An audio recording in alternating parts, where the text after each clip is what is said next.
Welcome once again to the Conversations That Matter podcast. I'm your host, John Harris, as always, and excited today because we have a special guest with us. We have Dr. Richard Gamble, who is a history professor at Hillsdale College.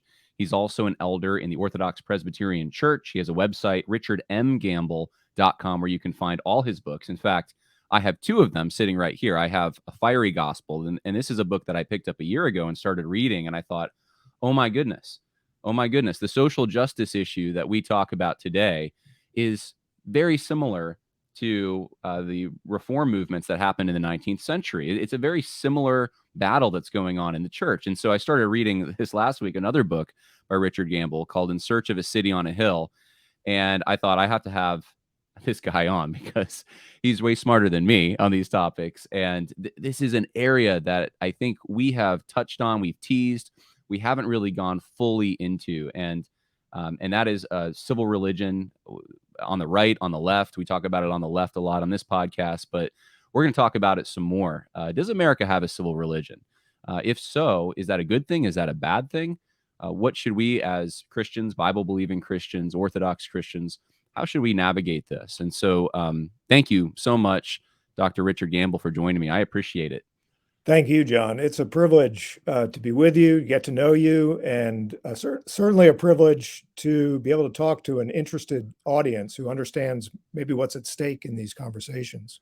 Oh, there's so much at stake. And I just feel actually like I wish I had 10 hours with you because there's so much that we haven't been told, or not that we haven't been told. It's not like there's a sinister conspiracy. It's just forgotten. And history is so often, I find, used for political purposes today that we don't have an understanding of the past as much as we ought to. And you're someone who seems to understand the past, respect the past, and you view it as a foreign country. You leave it. You don't try to impose, presentism, the assumptions of today, which I appreciate so much. First question for you. So this topic of America's civil religion, in the Fiery Gospel, you talk about the battle hymn of the Republic. In A City on a Hill, you talk about John Winthrop's speech, City on a Hill speech, they call it now. And you trace these things and you show how these biblical images are used so often in political discourse on both the right and the left. What made you interested in that? That's just not a topic I see most people writing about. I'll have to do some archaeology, some intellectual archaeology here, John, to answer you. My interest in the problem of how Scripture gets reused, gets appropriated, the way that the identity of the church gets appropriated for the purposes of the state, that goes back more than 30 years for me, and maybe in some ways back into my childhood. But when I first started graduate school, my PhD program at the University of South Carolina, I was looking for a topic. What did I want to study for my dissertation? And I was interested broadly in the question of modernity, of theological modernism, of the liberal movement. In a lot of ways, I was on a pilgrimage myself toward confessional Reformed Presbyterianism and coming to understand what that meant for the life of the church, my own place within the church. And I hit upon the idea of looking at the liberal clergy in America and wrestling with the problem of why the liberal social gospel clergy in America, who emerged in the post-Civil War generation, who talked about world peace and humanity and brotherhood and justice, and yet became some of the most jingoistic supporters of Woodrow Wilson and intervention into World War I. So I wanted to understand their minds. What made it possible for them to continue to see themselves as advocates of world peace, of permanent world peace, but also be interventionists, warriors, sometimes frustrated with Woodrow Wilson that he wasn't going far enough, fast enough. And that's what I worked on. That became my first book, The War for Righteousness, which you can add to your list.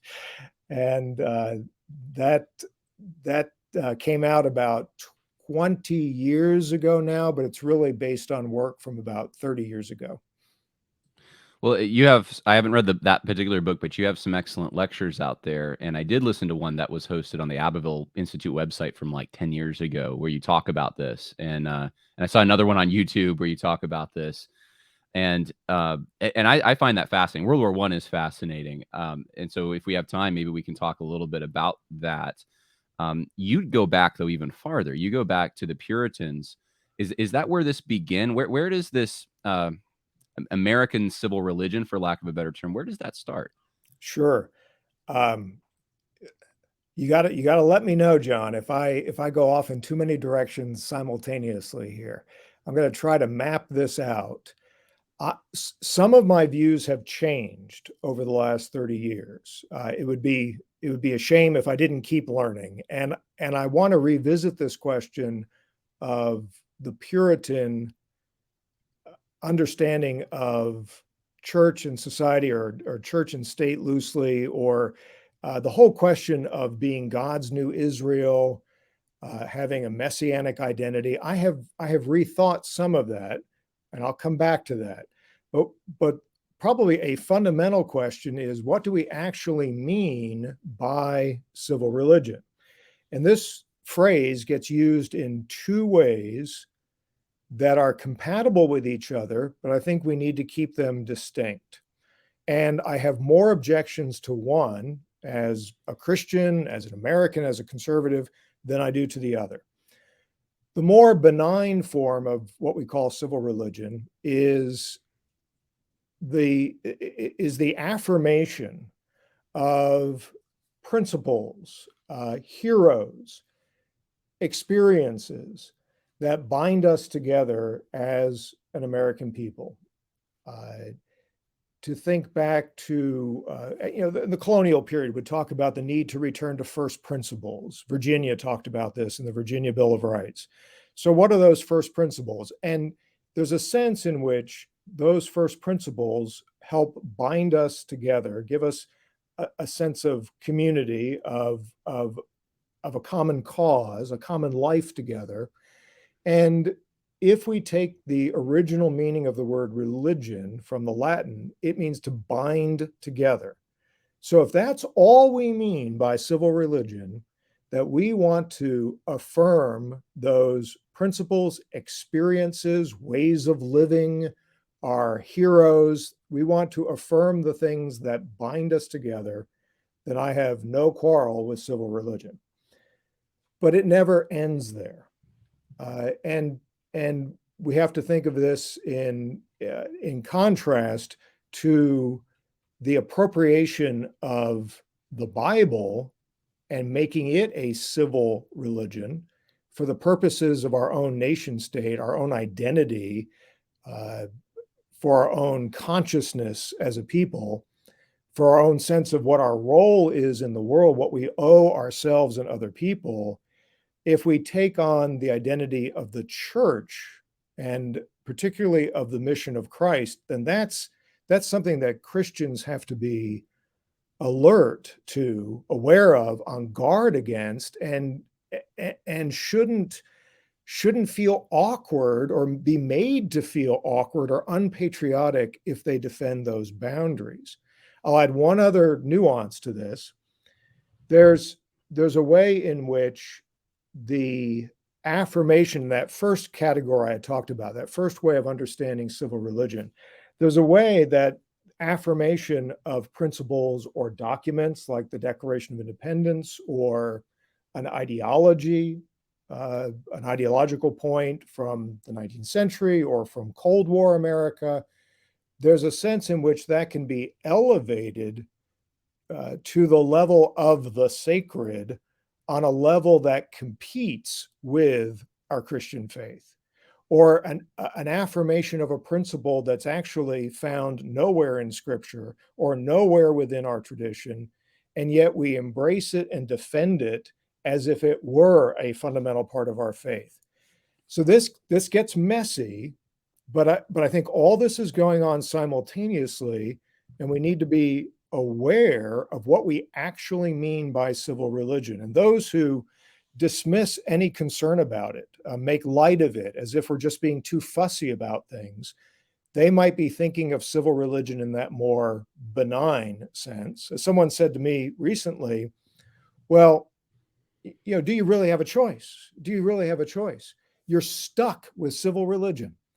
And I thought, well, I do have a choice, and I'm not stuck with certain manifestations of civil religion. And we can, I've called for this in print recently. We need to go back through American history and tell the story. It's never been told. Tell the story of those who resisted the construction of a civil religion that competed with the Christian faith. That story is out there, and that story needs to be told. That's excellent. And I'm glad that you wanted to define things before we jumped into the lineage here of where this idea came from. I think it would be good for me to just share for the context and for the audience, for their interest, kind of where we're approaching this from, our historical context. Because right now we have controversy over Christian nationalism, as you know, whatever that is. There's a spectrum, and I've read a number of the books, and they're not all the same. But it seems to me, you could correct me if I'm wrong, that those on the left, including the evangelical left, seem to react every time there's any fusion of American symbolism or patriotism with Christianity in any sense. And to the point that you get the impression they want a secular public square where we just don't even have In God We Trust in courtrooms. I remember doing some of my early research on this topic and going back to Jim Wallace and Ron Sider and some of these guys who signed the Chicago Declaration back in the 70s. And that was their main beef, was that there was this false religion. The first issue of the Post-American, which became Sojourners, was Jesus with a crown of thorns and this American flag draped over him.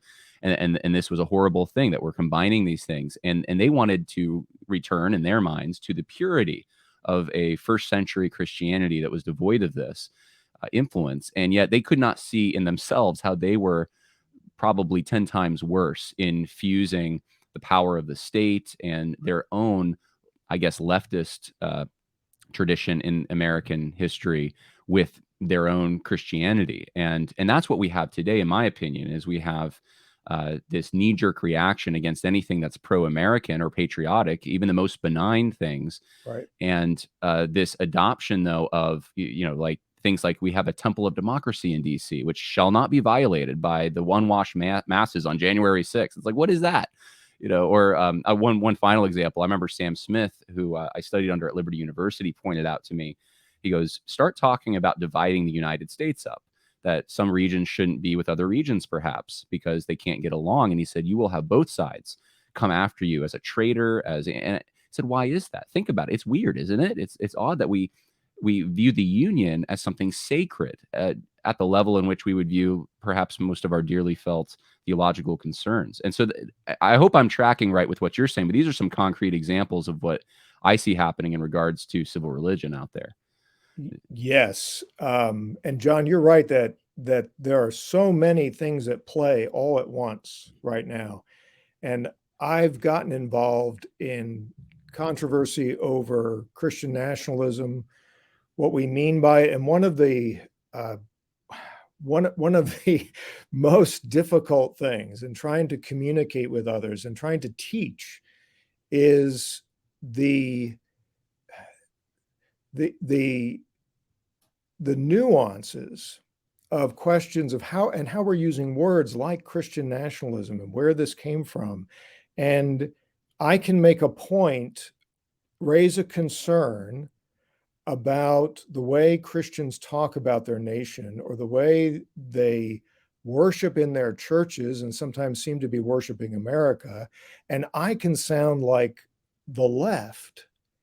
And one of the things that's been frustrating for me, and I think so urgently needed, is we need to open up space for a patriotic Americanism that is also very guarded in what it says about the identity of America, that polices the boundary between our Christian faith and our love for America, that is able to understand hierarchies of love, and we don't love America the same way we love Jesus, and we don't love it the same way we love our families, to open up a space in which Christians can talk about the demands that the nation makes upon them, that the politicians make upon them, that civil religion makes upon them,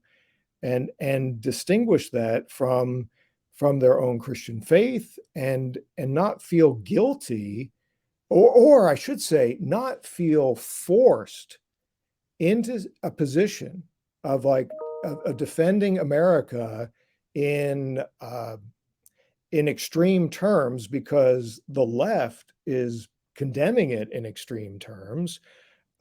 There have to be other options out there. There have to be other options in which serious, orthodox, confessional Christians who love their country can talk in a way that is historically informed, can talk intelligently, and to be alert to what's really going on. And I can say more too. If you want to follow up on this, there's a blind spot out there now.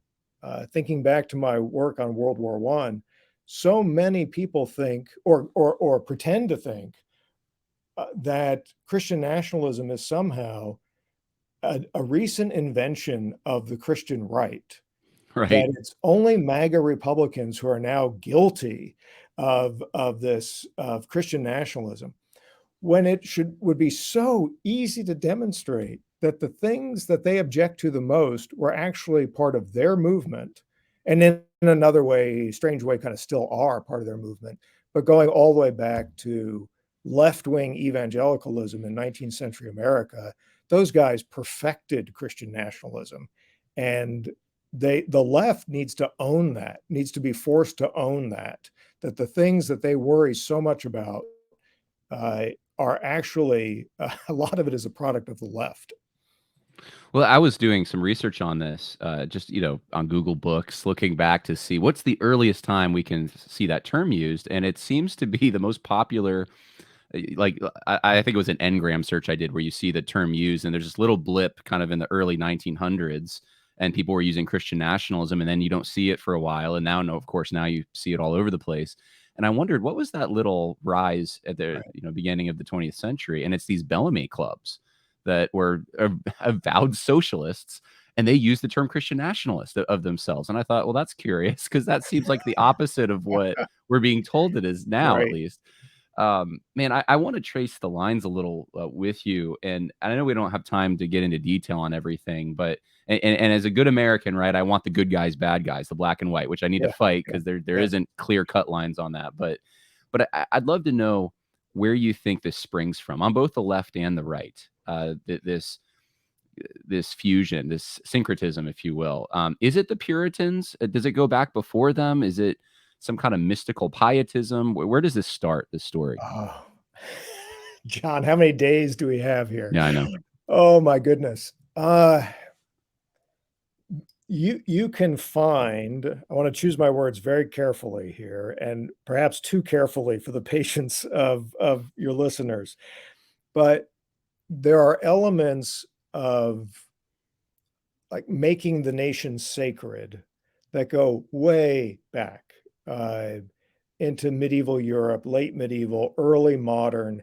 You can read about how people were talking about the reign of Queen Elizabeth in England and her as the Deborah of her people, drawing from the Old Testament judges, talking about this little Israel in describing England of the reign of Elizabeth. I think that phrase might even appear in the dedicatory preface of the Geneva Bible. And and what to make of all that is not easy to know. And there's that was a time when there was an established church, controversy within the established church. Uh, the Queen was the head of the church on earth. There's a melding of identities already in place that made it very easy to speak that way. And some of that the Puritans bring with them. to North America. And I'm doing more work right now. One of the reasons I'm hemming and hawing right now is that I'm immersed in further work on the Puritans and what they brought with them, their understanding of themselves, of the church, of the Christian faith that they brought with them. I think this is my this is current me. I might later disagree with current me, but my sense now is that in the 20th century, we started exaggerating the Puritan messianic consciousness in America. My hypothesis is that the new left in the 1960s, in its opposition to the Vietnam War, in its countercultural movement, as they went around diagnosing pathologies, the American pathologies, and a kind of self-loathing movement, rejecting America, rejecting what America had stood for.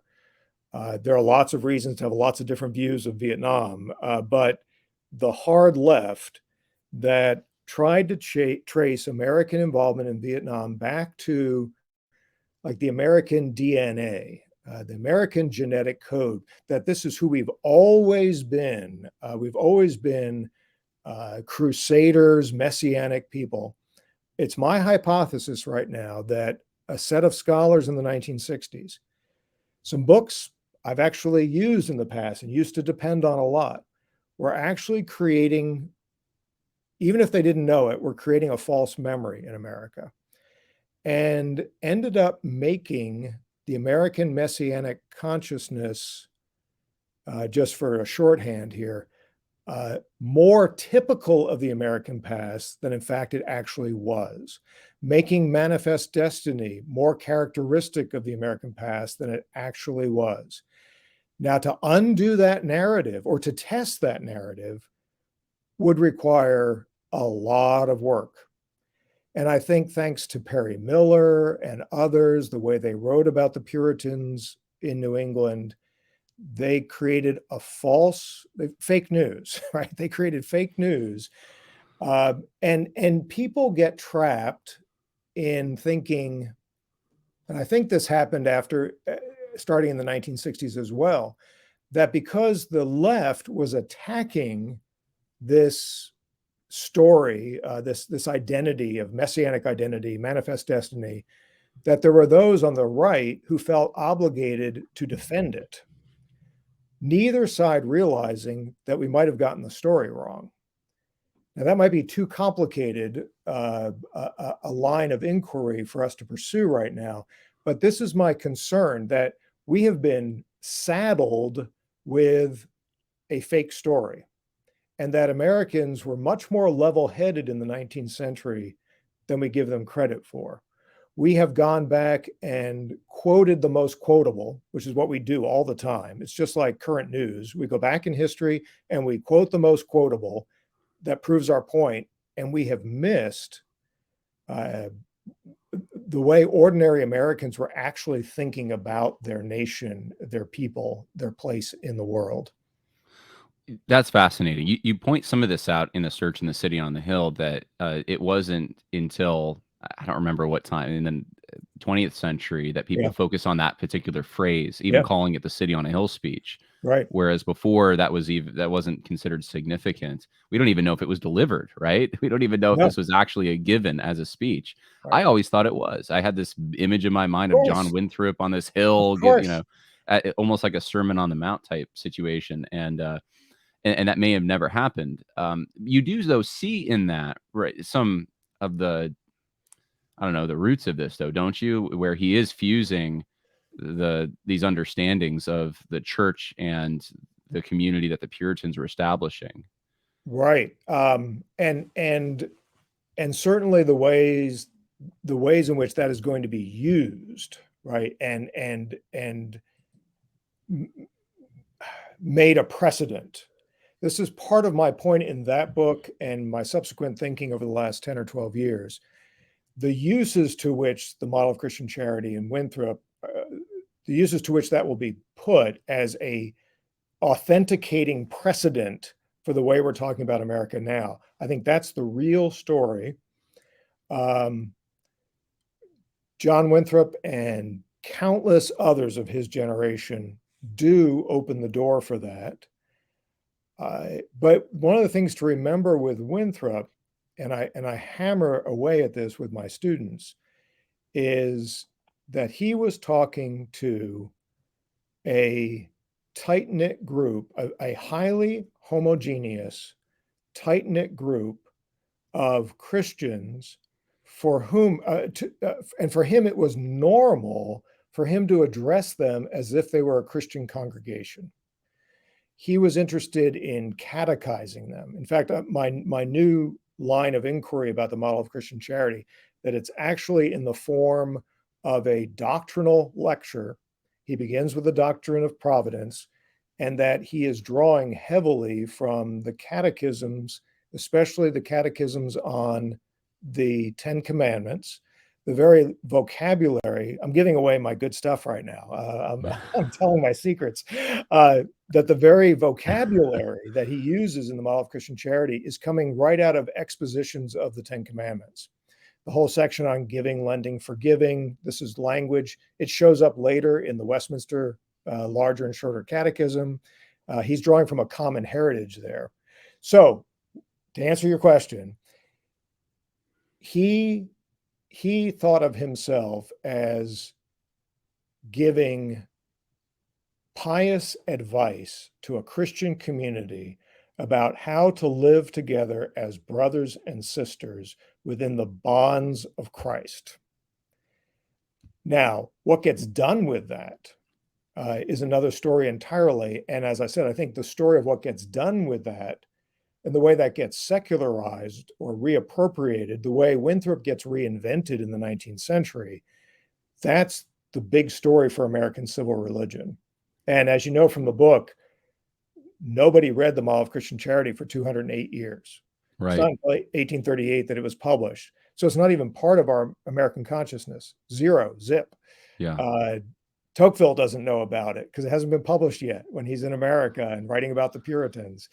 So, hey, friends, I just want to interrupt the podcast very briefly to share with you one of the sponsors for this podcast, Covenant Academy Online. They have great resources for you if you're a homeschool parent or a teacher at a Christian school.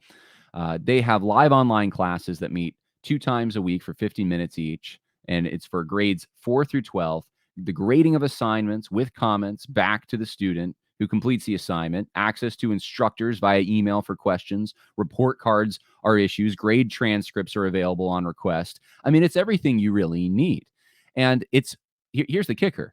You don't actually have to pay anything. You know, donations are suggested, but this is all for free, technically. This is all being offered to you to assist you in your homeschooling or your child's Christian school experience. And if you go to covenantacademyonline.com and you get a login, you can see some of the classes that they offer. And for example, if you go to their catalog, you can see that there's 50 different items by grade level. So if you have a 6th grader and you click on 6th grade courses, there's world history, there's language, there's literature, there's math, there's Bible. All of these things can be given, or they can be administered in a way that helps your student, your child, understand these topics and assists you with the homeschool load, the burden that you have. I know my parents had that when I was going through school, and they would have appreciated something like Covenant Academy Online. Go now today to covenantacademyonline.com. Check it out. Well, I don't know if we want to go down this stream too far, but it's interesting to me that the Puritans are, by both sides, I guess, really the models that are focused on as far as the founders of the country. The first examples, when you had the Dutch, you had, but preceding them in Virginia, the colony there, you already had the Spanish in Florida. Not that they were as influential, but it's not like the Puritans were the first. Plymouth predated them. I don't understand exactly why that still carries so much water. And I don't know if we have time to explore that fully, but is that because of what you just said? I'm wondering, because it was useful to appropriate their Yes. language for modern political purposes. Yes. This is one of my favorite topics. Another one of my favorite topics. You may have heard of the book. Sam Smith may have recommended this to you. Carrie Roberts is a big fan of this book by Harlow Scheidley called Sectional Nationalism. I highly recommend that book. She there shows, without a doubt, the way that Boston, the publishing world, the academic world, the textbook world in New England mobilized in the early 19th century to tell a story about America that began with the Puritans, and this would be the only true, authentic story. And part of this, it's a response to the embarrassment of New England's resistance to the War of 1812 and the convening of the Hartford Convention. And they did everything they could so they wouldn't be remembered as the first secessionists. And they deliberately, consciously wrote American history in a way to prove that they were 100% the real, authentic America, and the other regions were deviations from that real America. That takes hold in the 19th century, and it's still in all of our textbooks today. Chronology doesn't get in the way, because you got to talk about the Puritans of 1630 before you talk about the Virginians of 1607. Tocqueville perpetuates this in Democracy in America. He says that American civilization shined out like a beacon from New England. This idea becomes the dominant narrative, and it is incredibly misleading, and it does an injustice, as you said, to the Dutch, to the Scots-Irish, to Southern Anglicans, it does an injustice to so many other groups. Well, and one final thing on this thread, since I know I will want to get back to the civil religion aspect of this, but in recent years, as you probably well know, there's been this, some people call it young restless reform movement. Now that they're not so young, so it's it's more like 20 years ago that I guess that was really starting.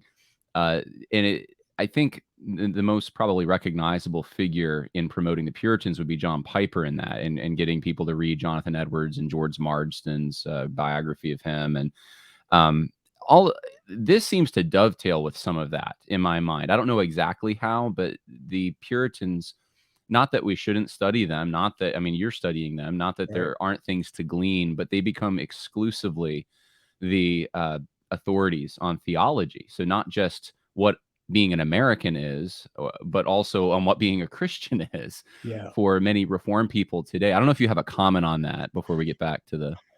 Yeah, and I think we need a better understanding of the breadth of what we call the Puritan tradition. It's one of those labels that is so easily misused. As you well know, and your listeners know, Puritan was used as a pejorative label for narrow-mindedness, sectarianism. But if we look at the broader Reformed tradition in England, we discover, and this is some really recent research, which is exciting, how indebted English Puritanism was to continental Reformed thought. We knew about some of the Lutheran influence, but if now we're understanding that, like the Heidelberg Catechism, Ursinus, other Dutch theologians, there is a broader tradition, and I think that broader tradition was actually brought to America. That's one of the things I want to demonstrate.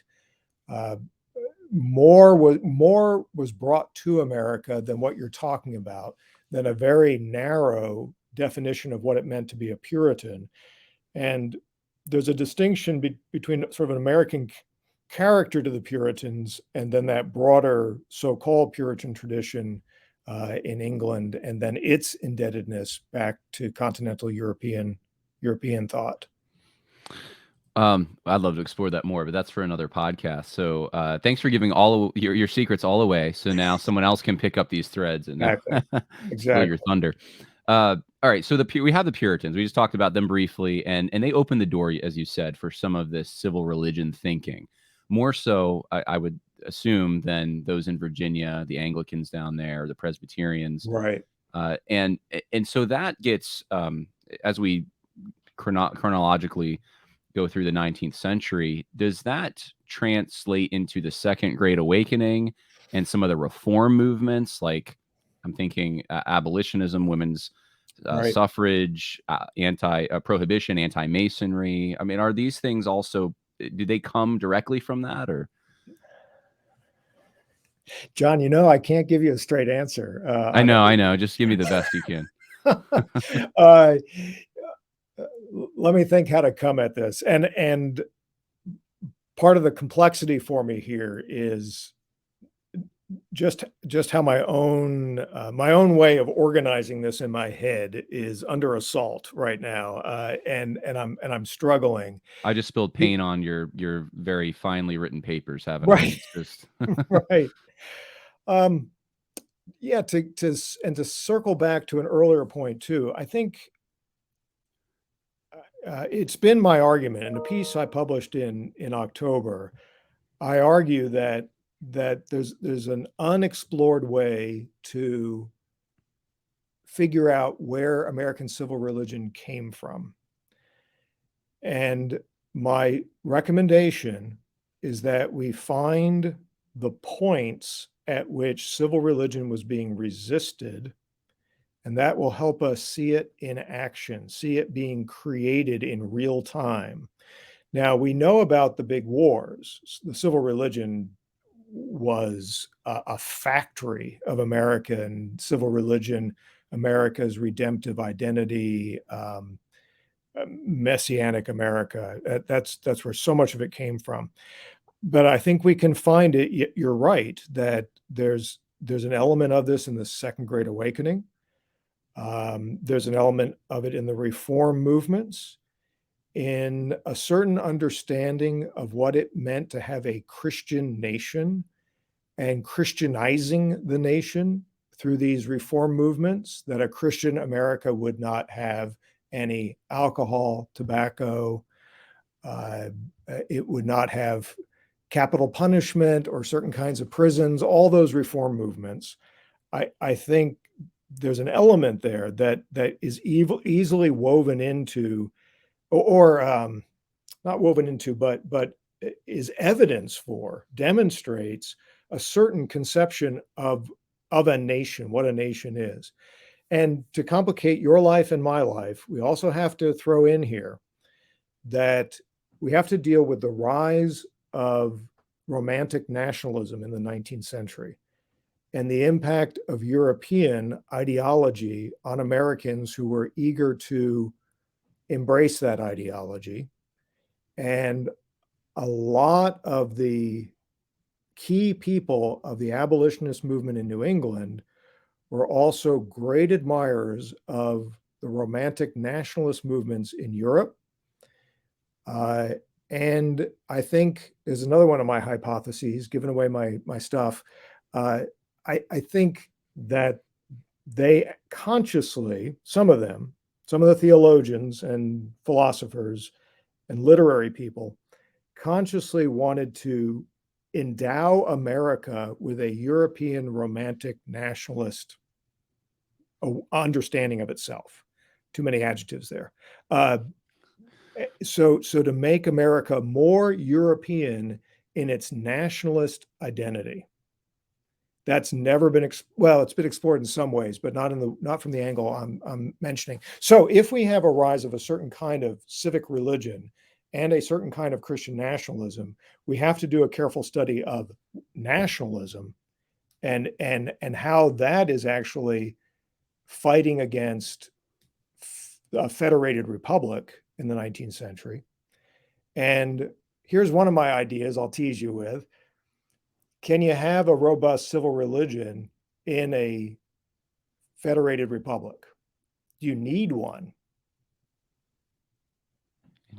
Are you asking me? Yeah, I'm just asking you to ponder Can this. you have run that by me one more time, So, because I'm trying so to process it. let me, this gives Like me a a chance to federated rephrase it. republic where states have sovereignty, you're saying? So a decentralized federated republic, does that require a robust civil religion Mm, in the way a nation state does? No, it shouldn't. it shouldn't. It shouldn't. So I think this is a factor as well, that people who promote civil religion are much more likely to be centralizer nationalist types, because they know that they need civil religion to glue all the pieces together, the way Italy needed one, the way Prussia needed one. Ah, Yeah, I see what you're saying. Yeah. play around So with that. we have the illusion in our country of a federal republic, but it's not really that. And this is part of the reason it's not that. Uh, if PhD students are listening, trying to consider what dissertation topic to pick, I think you've given them about 5 different things that haven't been written on. So there you go. That's our I'm free service happy. to you. I like exporting my ideas. So I don't like exporting democracy, but I like exporting my ideas. Well, in this book, A Fiery Gospel, I just want to talk about this briefly since we're on the 19th century right now and we don't have much more time anyway. Uh, and I think that's originally what I emailed you about was let's talk about this book, which we haven't talked about yet.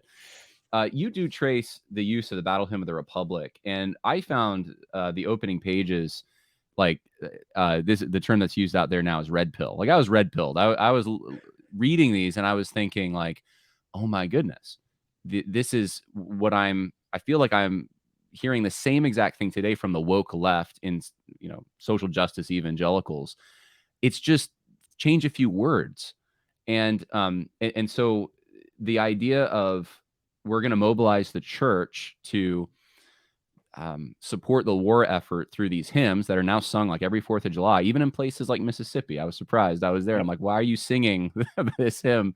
But it has nothing to do with, or little to do with Christ and uh, biblical theology. It has everything to do with the war effort. Mhm.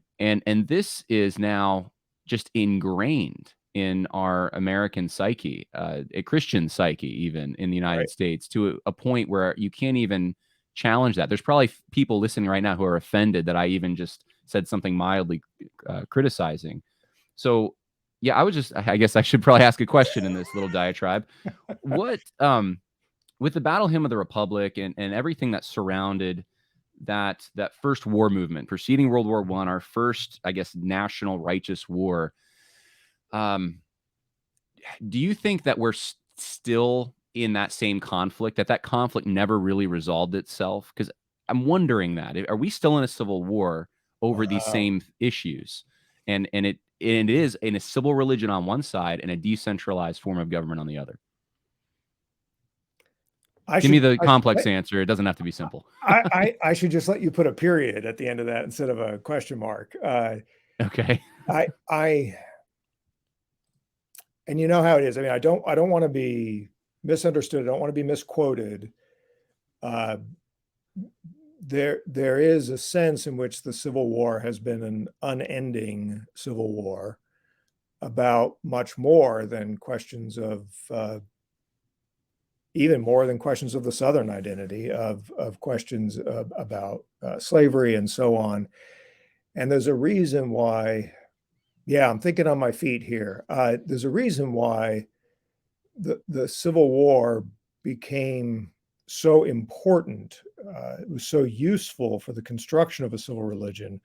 Why Abraham Lincoln became the figure, even among the New South representatives like Grady and others in the South of the pushing the New South agenda. Lincoln was this central iconic figure who was going to bind America together.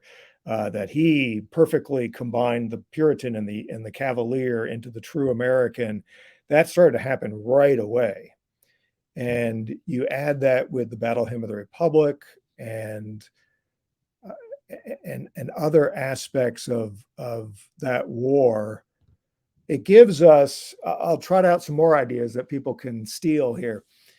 There's a book years ago by a German cultural historian, comparative historian called Cultures of Defeat, comparing post-war South, post-Franco-Prussian War France, and post-World War I Weimar Germany. And what do we learn when we do that? And I was so struck by that the words culture of defeat and what it would be like to live in a culture of defeat. But I think that we ought to recognize as well the companion idea of a culture of victory. And I think the Union victory in the Civil War, the legacy of that is a culture of victory.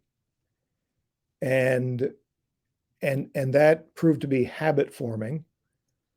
And there's a reason why, and it's so easy for me to be misunderstood here, but there are reasons why every campaign, crusade, international war after that has been characterized as a war of emancipation of some kind.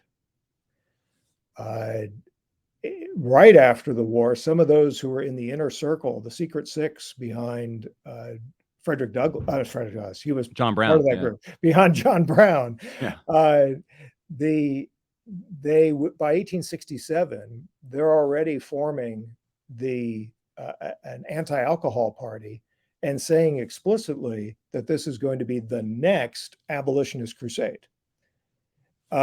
So there's something about that. And if you know the old, I'd love to come and just talk about this short story with you sometime. Please. You know the Nathaniel Hawthorne short story, Earth's Holocaust? I know Nathaniel Hawthorne. I'm not sure if All I right. know All the right. You read story. this. I'm giving you homework here. Yeah. You read Earth's Holocaust, and you want to talk about somebody who in 1844 understood the mentality of woke and everything else. That whole story, the reformers end up setting the whole world on fire out of their good intentions and in their war against the past and all tradition. It's an amazing story, and my students love. It's their favorite reading of maybe the whole curriculum, and they understand their own time better because of the power of that story.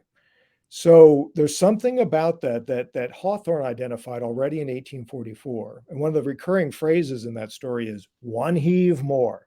As soon as we throw this on the fire, Right. and burn that up, one heave more. So the Civil War, but also something older than the Civil War, left us with that hope that if we just heave one more thing into the fire, then we will have a more perfect union. Then America will be pure and right, and it will be. And there's that Gnostic temptation there. America will finally be a place pure enough for me to live in it. Yes. Well, it's a utopian scheme is It really is. what it is. It And is. it seems like the transcendentalists before them. And, I know we have to kind of end the interview because we've gone at about 45 minutes now or so. I do want to say though, that there's so much more that needs to be talked about in regards to this, written on this, and not just in research, but um, distilling it down for the practical level for laymen today. Because I Right. think the obvious question for people listening is, how shall we then live? What does this Right. mean for me? Does that mean that I shouldn't be a Christian nationalist? I know I shouldn't be woke. Probably most of the people listening to this podcast at least know that they should. And what does that mean for me? And so for you, this is a very personal question, Sure. but how does this look? What does this look like in your life? I mean, do you attend 4th of July parades or do you just keep that separate? You say, yeah, I'm at a 4th of July parade, but I also know my Christian identity doesn't necessarily intersect as strongly as it does for, say, I don't know, the religious right in the 80s or Sure. something. Sure. Happy to answer that. I do go to the 4th of July parade. It goes, I'm in a small town in Michigan, and I wouldn't miss it. And the whole town turns out, and I go down just half a block from my house, and I can sit and watch the parade. the fire trucks, everything. It's the typical Midwestern small town 4th of July parade. And that's something I can easily participate in. My chief concern is that there not be confusion in the church, that we not confuse our love of America with our love for God, for Christ, for his church, that we monitor carefully the boundaries. And if we had in front of us right now some of the things that are published by conservative, by evangelical, by people who claim to be very conscientious, if we looked at examples of the blending of American history and the Bible, we would see that there is a problem out there, that so many earnest, serious, conservative Christians don't think carefully enough about the difference between standing up for America and standing up for Jesus. Those are not the same thing. And we want to understand we could talk forever about this, John. We want to understand that one is eternal, one is temporal, one is redemptive, and one is not. One is the city of God, and one is the city of man. It's not the worst example of the city of man, but it's still a city of man. And Christians need to think carefully through all of this and not be gullible, and not be complacent and blasé when sitting on a hill. And one of the reasons I use that as an example, right? This is what Jesus called his disciples, said, "You will be a city on a hill." And if we take that and give that to a nation state, and we do that so successfully that people can actually say to me, "Oh, did Jesus say that?" Something has gone very wrong. And if that were an isolated case, there probably wouldn't be worth writing a book about, but it's not isolated. So much of the very vocabulary of Scripture, the story of Scripture, the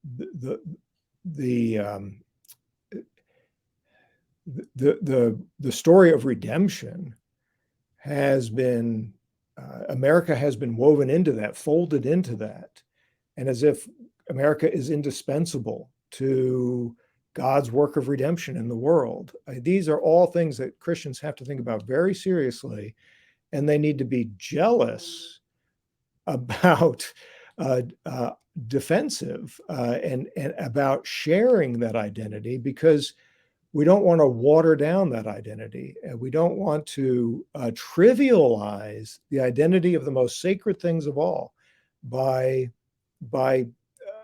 cooperating with them being given to entities that don't have that identity. They have a legitimacy, but we don't have to make America sacred in order to love America.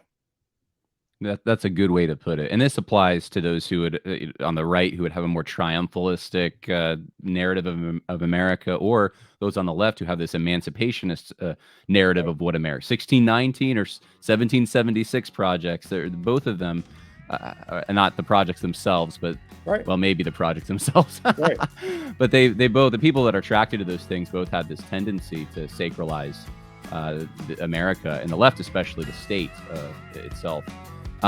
We probably need to land the plane, but I just want to let everyone know, if you want to find out more about Richard Gamble, you can go to richardmgamble.com, pick up his books there. There's a number of great books, and I'm looking forward to reading more of your books, Dr. Gamble. Thank you so much. Thank you, John. Privilege. Yeah. God bless.